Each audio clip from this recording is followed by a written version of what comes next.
Here's another one people don't realize now. These days, you can't call them special needs no more. Now we got to call them Mr. President.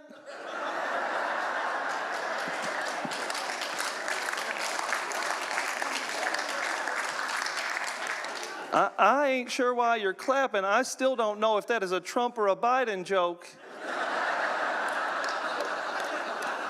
So I discovered that I wanted to be a comedian by accident, never really wanted to be a comedian. It was nothing I ever thought about for the first 40 years of my life. Well, first 38 years.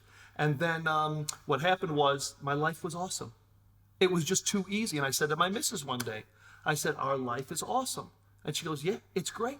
And I said, yeah, except I heard this speaker. And this motivational speaker, one of the things he said is, your comfort has made you weak.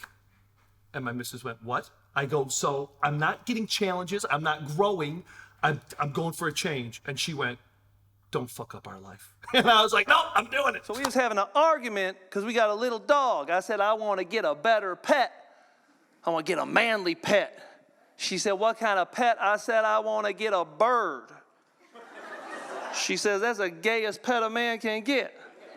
What kind of bird? I said, I want to get a cockatoo. She said, then go down to the local gay club. I'm pretty sure you get a cockatoo down there.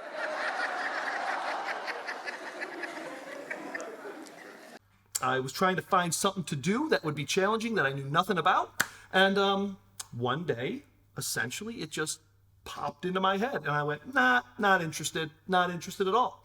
And then about a week later, it popped into my head again. And I went, fuck it, I'm gonna try it. And then I just started trying it and found out that, I already knew I was funny, but apparently I've got a good stage presence. I never discovered that I wanted to become a comedian. It was just something that I did. But basically, one of my friends did stand-up comedy and used my jokes, my party jokes and stuff. Like, we were just like young dudes, best mates, and he used my jokes and he said that he did really well. So I guess that planted the seed. But I'd always been into stand-up comedy. And I think like most comedians, we always liked comedy, but we never thought that we could do it or that it was a job or that it was something you should do. I'm not on drugs, I just look like I am. By your response, okay, that is... Yeah. Dude, I know I look like I am because I was lying on the grass the other day. I got woken up by a defibrillator. I was like, fellas, I appreciate the jump start, but I'm napping, not overdosing. My first gig was at the Elephant and the Wheelbarrow. It was actually incredible because I didn't know what the hell I was doing. And I hadn't rehearsed because the lady called me 3 weeks earlier. She goes, we got an open spot. Do you want to come in and do your first set?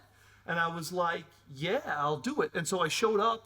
I wasn't fully prepared. And I just told about 5 stories. And one of those jokes I still do because it was about when I first came to Australia and met all these religious people. We end up at a barbecue, 12 people sitting around a table.